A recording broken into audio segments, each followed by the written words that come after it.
Welcome to the program. I'm Andrew Wilkow. In 32 days, the layoff bomb will drop. I got to admit, I've been very obsessed lately with this whole demand-side economics thing. I can't get enough of it. Barack Obama is putting into place the most aggressive part of what will be fundamental transformation. The government's transfer of the benefits of work from the individual to the state. Now, there's a class warfare that is driving the fiscal cliff talks. Rather than admit that the government spends way too much money, big government statists would rather divide Americans into tax brackets and turn a numeric majority against a numeric minority. They call that democracy. Those in Washington will say, they should pay more. The targeted group becomes those people. They're separated from the whole of society and made the enemy of the people.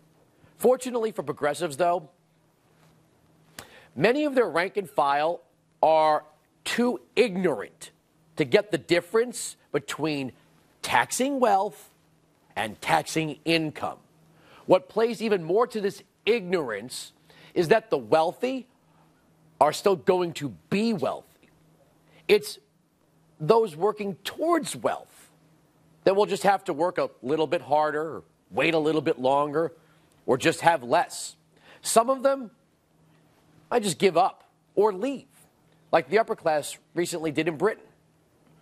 You know, the people who voted for Obama to stick it to the rich aren't going to get much of a reward.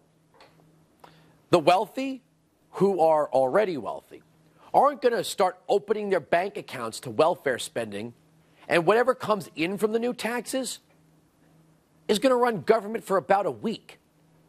What will happen is demand-side economics will take greater hold and consume whatever's left of the free market. Now here's the thing about the free market. You hear this all the time from conservatives, free market, free market, free market. The free market offends progressives because it places the majority of decision-making in the hands of the individual, for better or for worse, trusting individuals to make the right decision. You know, that trust is overrated by liberal standards, unless, of course, you're seeking an abortion. You see, decisions need to be made to support the greater good. Guess who decides what is the greater good? You know, according to left-wing dogma, taxes aren't paid to support legitimate constitutional functions of government. Taxes are meant to make things fair. In other words, to give the government the ability to create desired outcomes. In doing this, the progressive separates the individual from his or her labor. Society is put on a track of an individual's labor becoming a social commodity. Productivity benefits less the productive and more the state. This is nothing new. You've heard this before. Remember, from each according to his ability, to each according to his need. When it begins using the force of government to provide a wage for inactivity, progressivism, demand-side economics, slows down productivity. Here's a line from a new report by the Congressional Budget Office. Unemployment benefits cost $520 billion. And according to the report, as part of the fiscal cliff negotiations, extending federal jobless insurance next year could cost as much as $30 billion. The CBO looked at 3 other extension options and estimated the cost of each, providing up to 14 weeks of federal emergency benefits at a cost of $14 billion, allowing recipients to finish receiving the benefits left in their tier at the end of the year would cost $4 billion. Lengthening the current extended benefits program by a year, a price of $3 billion. You know, once it's accepted that one can earn a living doing nothing, the next step is to make the process of actually earning a living, working for one's wants and needs, a benefit to government, not the individual. Here's a headline from Politico. Inside the talks fiscal framework, and I quote, entitlement programs, mainly Medicare, will be cut by no less than $400 billion, and perhaps a lot more to get Republicans to swallow those tax hikes. Except later in the piece it explains, and I quote, the vast majority of the savings, and perhaps all of it, will come from Medicare through a combination of means testing, keep that in mind, raising the retirement age, and other efficiencies to be named later.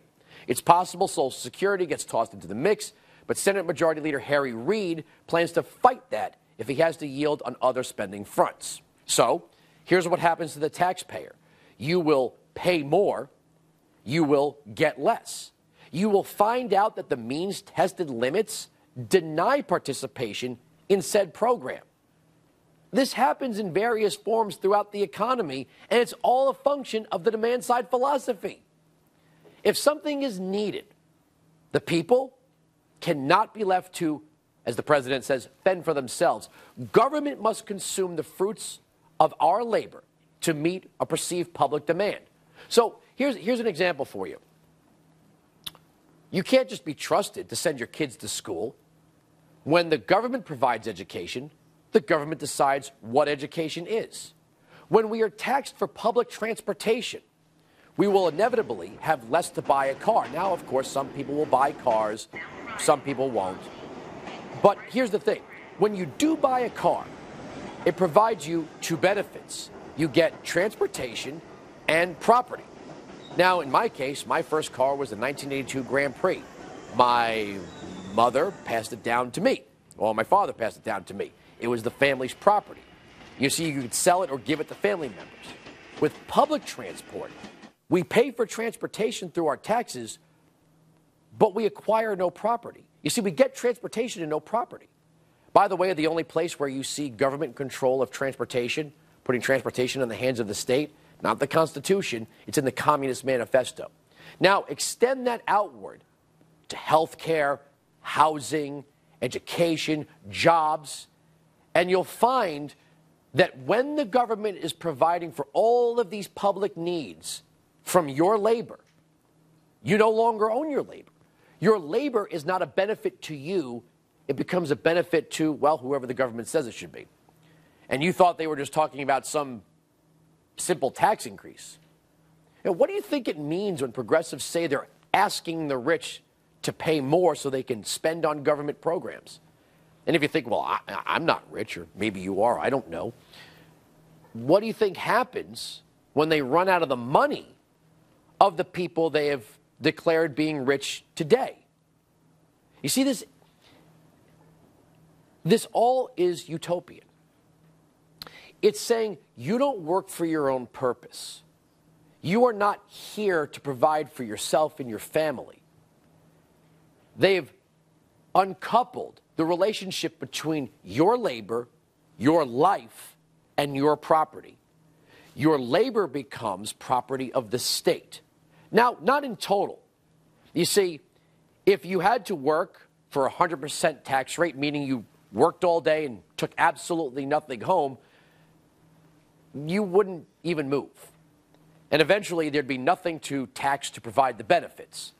You see, utopia only works with three types of people: slaves, prisoners, and one less than human, robots. And since you and I are neither slaves, prisoners, or robots, we reject the idea that when we go to work, when we create, that somebody else becomes the proprietor of our labor, even before we get the benefits. So, I might be a little obsessed with demand-side economics.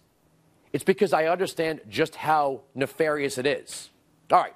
This administration is worried about all the wrong things. You know, they'd rather grant amnesty to illegals instead of fixing the fiscal cliff or getting to the bottom of what happened in Benghazi. I'll explain why next.